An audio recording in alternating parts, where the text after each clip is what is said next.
Oh, well, hey, good morning.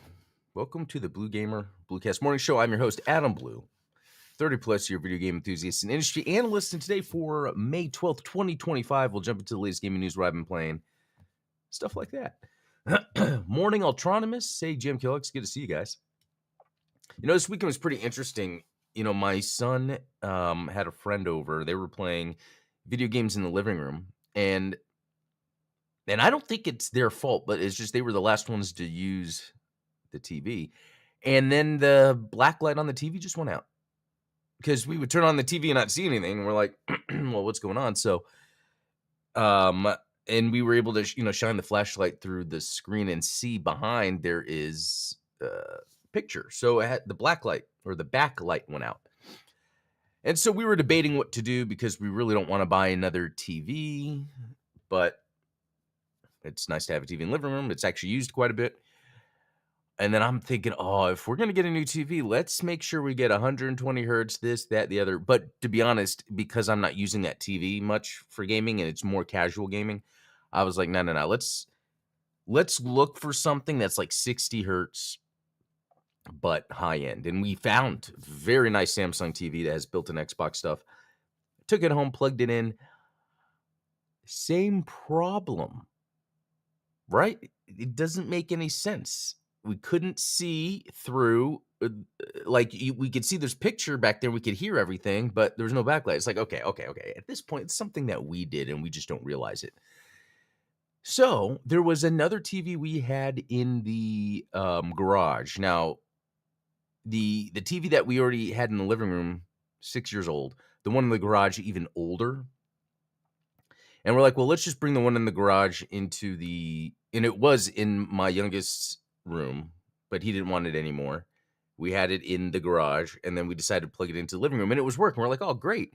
And then there was this pop, and then I looked down, and I'm glad I was safe. The power cable that plugs into the power outlet, there was a part of it that had been potentially chewed. Again, over 6 years old. We have this dog. And it was exposing the wiring, and it was like sparking there. It was like, oh crap. So I was able to unplug it without touching, and then repaired it. Not working. Then that TV randomly unrelated died. And it's just crazy and annoying that was the weekend. But and it's funny because it's not like I needed to use the TV in the living room, but my wife and I at one point were like, well, let's play It Takes Two. And we couldn't get it to work. It kind of an annoying thing, but it's also a weird situation because we are hanging our TV above the fireplace. I don't like that. But it's the only place in the living room we can place it that allows us to have an open concept living room. If we were to put it anywhere else in the living room, we'd have to move the couches, which would then like block some of the area. I don't know. This has been when it comes to first world problems, this has been the biggest thing for me. Because one, I didn't want to have to buy another TV because the one we had was fine. Two, if we're going to buy another one, it's like, wouldn't I want to get something that has the features I've been wanting? But then again, I don't use it that much because it's hanging up and not down. And then I'm away from the family more because I play in the living room, or the office, which is why I get the handhelds to play. So you see this whole drama with trying to get a new TV. It's nuts. So anyway, we have to go back today sometime, probably after work, take back the TV that's not working and get another one and try that. And we're thinking this is all coincidence so far. It's just kind of weird. But what else did I get into this week and that could be related? I don't think there was too much because it was Mother's Day. We went to like a local town square, got some Japanese food. The wife was really into cleaning in the house, so it's like we got a new bed. The kids got new beds. We were building those, taking apart the old beds. So it was an eventful weekend. But yeah, let's move on. What did I play this past weekend? Maybe not too much, or maybe I did. It's hard to say. Let's start with this Teenage Mutant Ninja Turtles Mutants Unleashed. So this was a Ninja Turtles game that came out last year, and it's supposed to be more of a tie-in to the movie. The the game looks good, but and I only played 18 minutes, but that 18 minutes was a lot of load screens, camera moving, saying, "Hey guys, now we're here and we're gonna fight these dudes." And then the camera's moving, and then you fight for like 10 seconds, and then it's another cutscene. Well, hey, now we move to this next part of the town and do the next thing. Maybe I'm exaggerating a little, but I think this game was made for a younger audience, which I don't know how much that matters or should matter when it comes to making a video game. Like, when you make a game for a certain audience, like Teenage Mutant Ninja Turtles have been played since the 80s. So there's a lot of older people that would like it. So then you're alienating a huge, and this didn't review well either. So there's a lot of things that point to that, but it was the purpose to make it more of a kid-friendly game. I don't know. Because it makes me think of the recent Smurf games I've been playing that are more for kids, but they're not necessarily designed that way, and they pull it off. So it's just kind of interesting with this Ninja Turtles game. Again, I only played 18 minutes. That's almost kind of not fair for me to make like a real impression, but 18 minutes was enough to know, oh, this isn't the type of game that I thought it was. One of those. Didn't play Sniper Elite. I think my son and his friend did, but again, with the family sharing, it just shares that activity. Same Minecraft. Okay, Wuthering Waves. This game is way better than I thought, especially the combat system. I like it's like similar to Genshin Impact, but instead of like B or circle or whatever being the primary attack that cools down the fastest, it's on X, which makes more sense. That's more action game thing. I'm sure you could change that in Genshin, but anyway, just even playing Wuthering Waves, the boss battles are very Souls-like, where the enemy will be preparing to do a swing animation. They're gigantic, and then they'll come down, and then it's about dodging at the right time. I really like that mechanic. It's like, Bayonetta, I felt like it really did it best, and I really like games that do the dodge mechanic, and it also has. It doesn't have block, right? Yeah, that's right. So it's interesting playing Wuthering Waves just because the combat, the puzzles, basically the base gameplay is very fun. It's very fun. Long term though, and it says I've played 4 hours. You could probably add maybe additional couple hours from you playing it on mobile. I don't think it shows up on here. And the game is good, but there's something, and it's a theme that has come up with Wuthering Waves, with SD Gundam Eternal, and with Metal Slug Reloaded from last year, or was it Metal Slug Attack? Anyway, that at the end of the day, I get tired and bogged down with free-to-play menu systems. And that is the only thing sometimes keeps me from playing. Says I got to jump in. It's like I want to jump in the game, but then I got to check the refreshes or the daily. I got to claim this. Let me move on because I'm going to get back to that. So I was playing more Revenge of the Savage Planet. This is very fun. I played about 2 hours and 34 minutes. I just uninstalled it for now just because, as fun as it is, its base loop is I've experienced it, and I think I would be just playing it to play it at that point. Not that I'm super engaged. So it's fun though because it's really about walking around crafting. It was the same with Palia. It's really just about crafting, getting the stuff so you can get the next thing. So then you can go and get the next stuff so you can get the next thing. It says Metroidvania in the description. I see what they're saying, but this is it's more of it's where you take what Mario 64 did with the platformer collecting, adding the Minecraft part of crafting, and it's not bad. What's there again, it's Smurfs does this. I feel like there's this base way that you can make a platforming game, and it's fun regardless. It's just what you do around it. Revenge of the Savage Planet made it where it's a cartoony planet. Smurfs does it where it's the Smurfs IP. Mario does it where it's Mario. But these games have a lot of the same DNA. Anyway, it's just because of that I was like, yeah, I'm done, but fun game. So Dynasty Warriors Origins, This is fun, but it is super repetitive and not that challenging. I like it though, and I do wanna play more of it, but for now, it's not too big of a deal because when I play it, it's more of, "Okay, I'll just beat this stuff and then move on." Like, nothing about it is challenging me to like, "Oh, man, I wanna beat this level. I gotta make sure I'm doing this," or whatever. Is really none of that. And okay, so to go back, the other game that's not showing up on here that I played a lot of is that game Towerborn I was showing you guys. It's like that brawler, side-scrolling brawler. But it's in preview right now. I was actually having a lot of fun playing that this weekend, unfortunately. And let me see if I can change.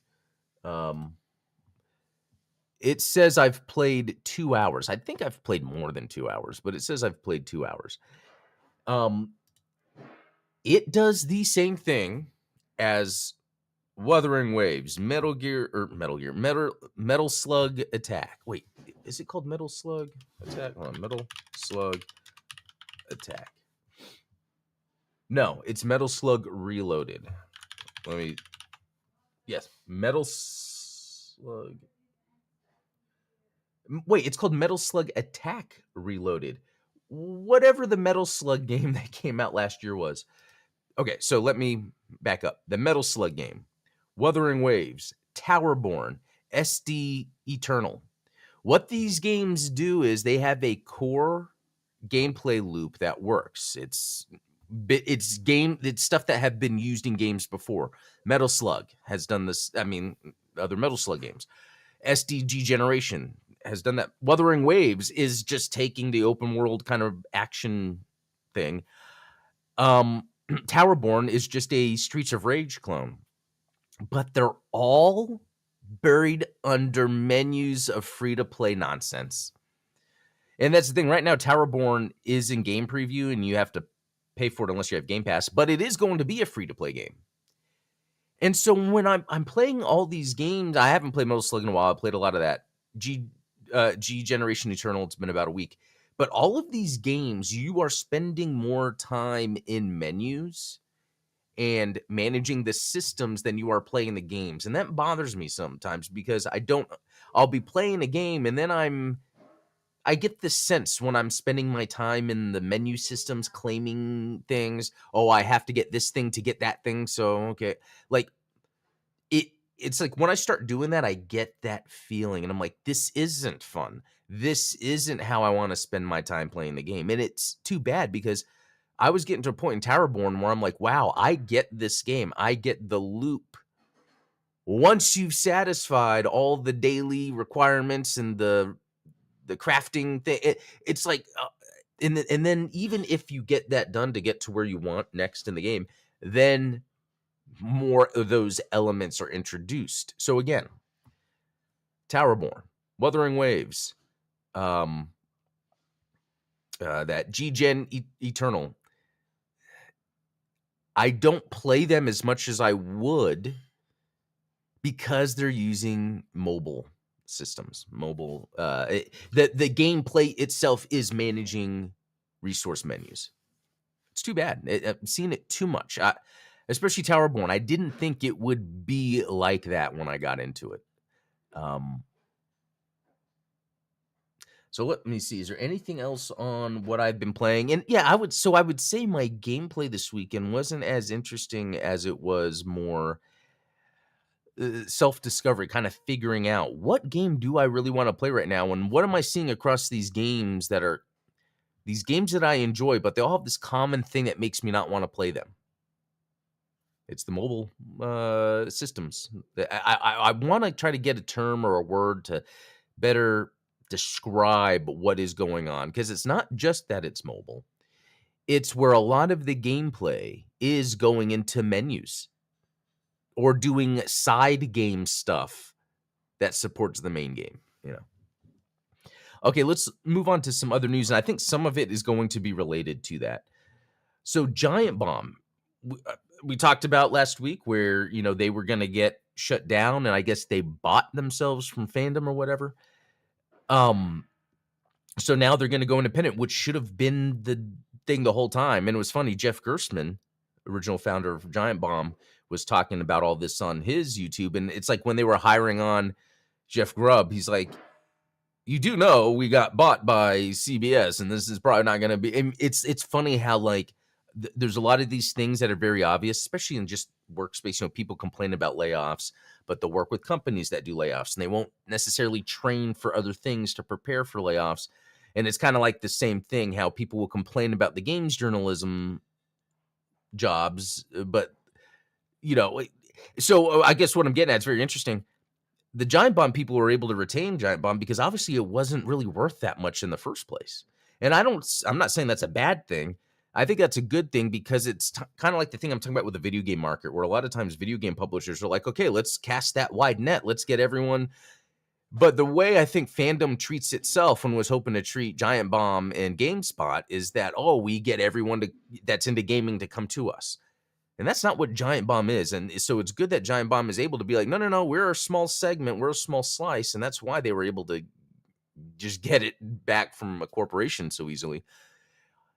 And I think that's the best way to do it. Now, what would be really cool is if Jeff Gerstmann went back, because, you know, he was the founder of Giant Bomb. And I will say I don't follow Jeff Gerstmann as much as I would follow Giant Bomb, even though I don't follow Giant Bomb anymore at all. It's because Jeff Gerstmann by himself is not that interesting. I will usually watch his videos, and usually every video, but skip to like when he's trying to get at a point that I know based on his experience he'd be able to articulate very well, whatever the topic may be. Other than that, he's usually just pontificating long-term, just personal feelings about a video game, and that's fine to a point, but his shows are usually 3 hours and there's no other people.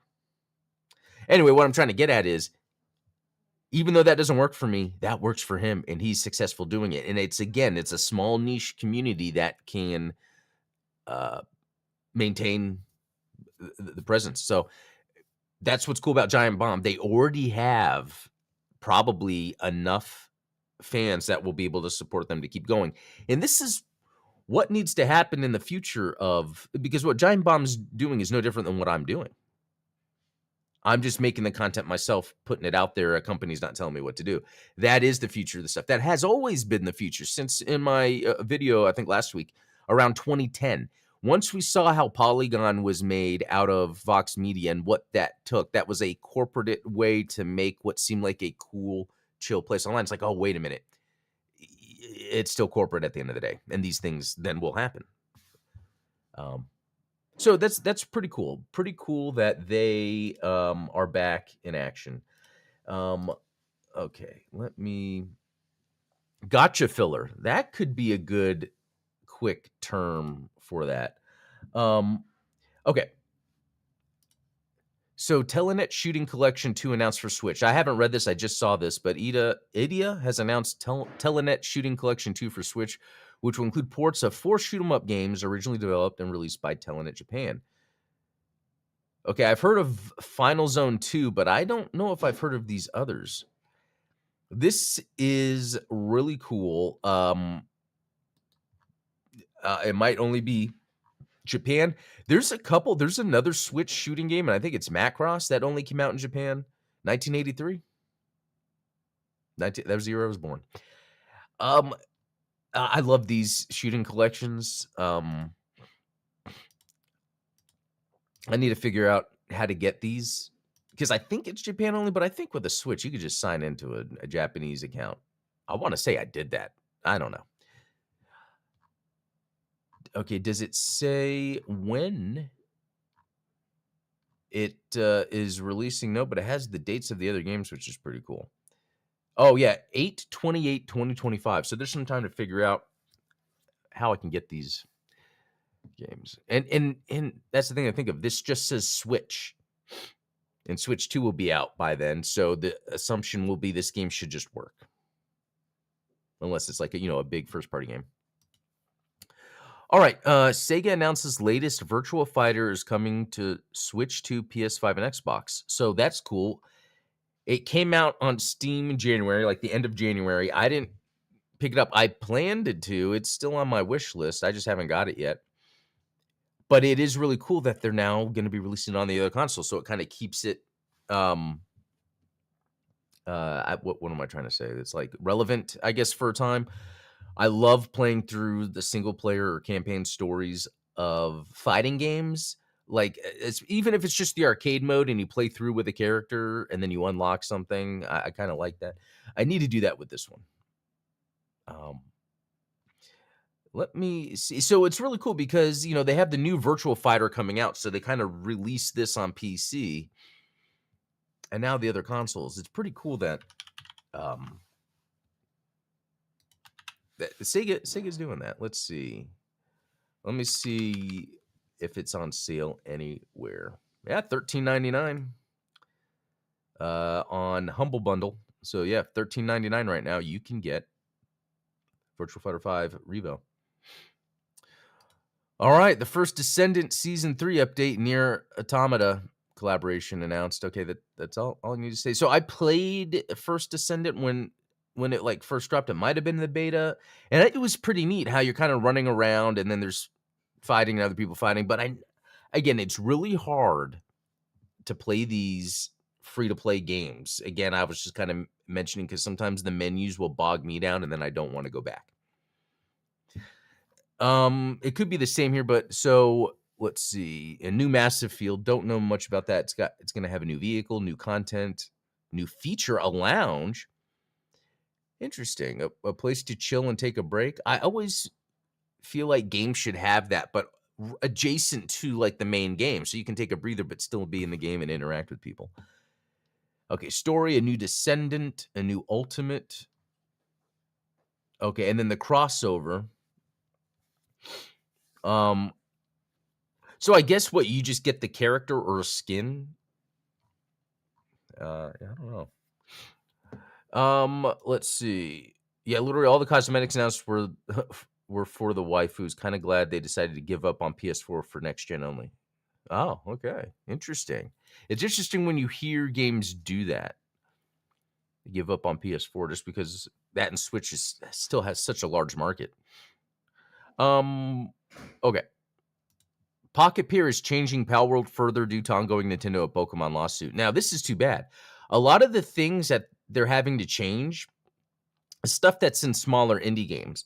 The thing is, Palworld has 35 million players, not like active at once, but 35 million, which is larger than I think the Pokemon games. And that's really all this is Nintendo sees something that's successful than their Pokemon games. And they're going at them saying, okay, change this little. So they're going through changing the little things, but it's been documented that things that they're being asked to change are in other games. It's just because this game is selling more than other Pokemon, Nintendo is going after them. It's kind of disappointing. But I'm glad that they're still they're being vocal about everything. They're talking about everything they possibly can to say, yeah, this is what Nintendo's making us do. Sorry guys, Nintendo's making us. It's disappointing. Hideki, okay. So did I forget he went back to Capcom? Former Platinum Games designer. No, I think yes. I knew he went to Capcom, but then I was thinking Shinji Mikami would go to Capcom because he left his place. I thought they would go back together. Speaking via his YouTube channel, Kamiya was asked if he'd like to use the opportunity to revisit some of his other Capcom games, namely the first Devil May Cry, which he directed. As for Devil May Cry remake, of course I'd love to do that, he said. I usually don't replay my own games after release, and Devil May Cry is no exception, but once in a while I catch the gameplay clips and think, yeah, this really does feel like a 24-year-old game design. With today's technology and game design approach, of course, I'd want to remake it from the ground up, if that ever happens. Well, I don't think seriously unless it's really happening. So right now, I don't have anything in mind. But if the time comes, I'll come up with something. That's what I do. He added, so Capcom, leave it to me. Also, let me handle Beautiful Joe too. It's interesting because I wonder, a lot of times too, especially this sort of discussion is more of the Japanese perspective. Is Beautiful Joe that market, Beautiful Joe popular enough to make another game? I would think worldwide, no, but it could be in Japan, yes. Japan has a very different culture. Mainly, I speak in terms of it having, a smaller footprint in culture and community that's more intertwined than the U.S. is very multicultural, spread out. So in Japan, I think it's easy to get an understanding from their population what would work, what would not work. You know, um, because I would rather use Kamiya to kind of inject his gameplay philosophies into newer stuff. All right, this is a weird one. Ori developer Moon Studios head warns it may have to shut down following. I can't believe how many ads pop up on these websites. This is why games media is dead. So this is very interesting. Moon Studios, Ori developers, they came out with a game last year that I was super excited about. It's called No Rest for the Wicked. It's a Souls-like, but in an isometric view. The only reason I haven't got it yet is mainly because it is an early access game, okay? And I brought it up here before when games are early access or something. It's like, I don't know if or game preview, I don't want to jump in it because it could change. And this is kind of an example of that where they're saying, well, we might get shut down soon. The game's not even out of early access, and the head guy saying this. So this cements, I think, my thoughts when it comes to early access. But it gets even weirder because he was saying like they're getting review bombed, and it's making it where people aren't able to buy the game anymore, or won't want to buy the game anymore. And so let me actually change the screen. I was on Steam and I was looking at it, and it's like, well, it's what is it? Oh my god, mostly positive reviews. So I don't know where it comes from. The reason I haven't bought it is because it's early access and things brought up in this review that goes back to an earlier comment I was making. Let me see if I can find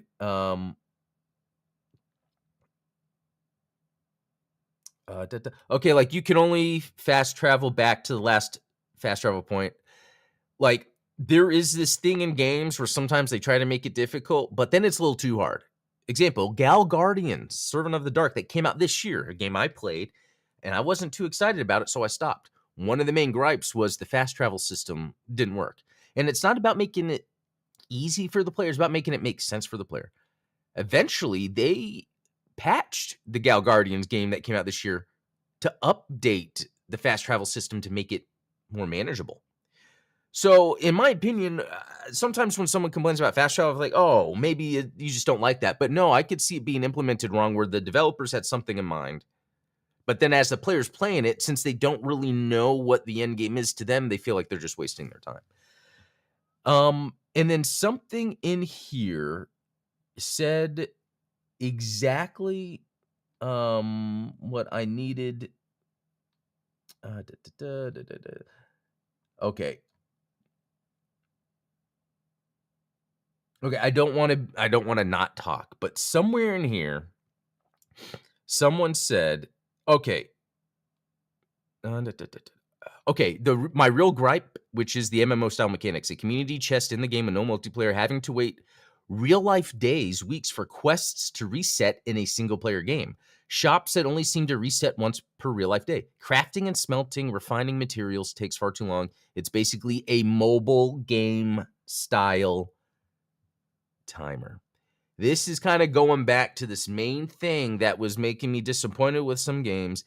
That is actually the main disappointment in this game for this guy. But if I was to read what people are complaining about, the only thing that makes sense to me is the mobile style resource system. A lot of games are doing this that are not even mobile games now. And it's not fun. It takes away the fun of the game, of these games, even though there is fun there. And so here's what's going on. I wonder how, and it's like what I was talking about earlier, how there's this wide market you can always market to, or you can kind of realize where you are and scope it smaller.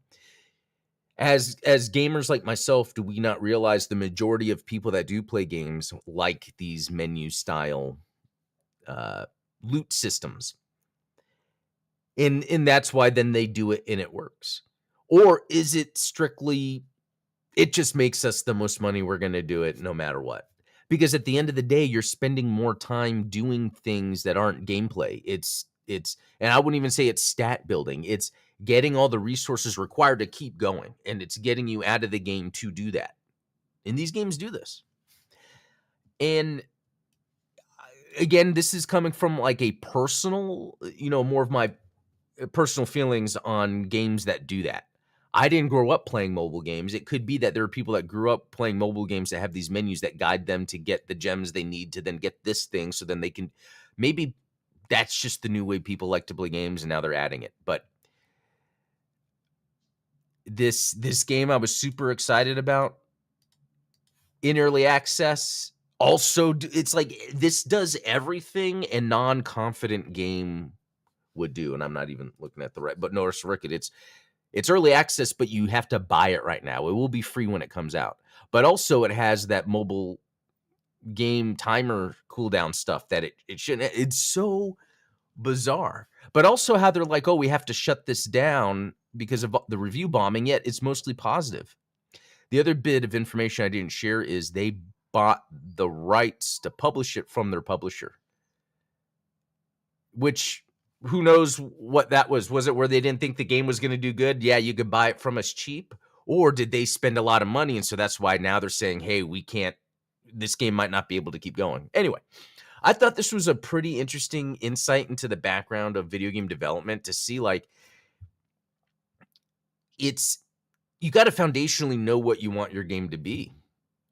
Early access, I think, only works if you've already got the foundation there. And it looks like they did with No Rest for the Wicked, but if there are cooldowns in a single player game for quests, it's a little odd. So anyway, I'm going to get off. Today was a lot of complaining again. And I think the main thing here, and actually let me look at chat again, kind of like how Nintendo Switch 2 could potentially get bricked from TOS violations, but law in many places make that illegal. That's another good point. And I think he did well on the polls for things Capcom should bring back.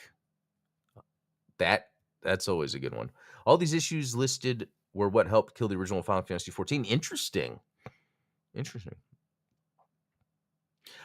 JMKill X, you're exactly right. People need to study Digital Extreme's game model for Warframe. You're exactly right. In fact, there's a video that went up on Gundam Explained talking about gacha and mobile games. Very interesting that this is just a big thing right now for me. And Talos brought up how Warframe has been around for so long. Digital Extremes, so they know what they're doing. Anyway, I'm gonna head out. That was a fun Monday discussion. I think the main takeaway here is actually there was something else I was gonna talk about, and I didn't. And I'll talk about that later, actually. But anyway, I'm gonna go. This was a lot of fun. We will talk later. Have a good one.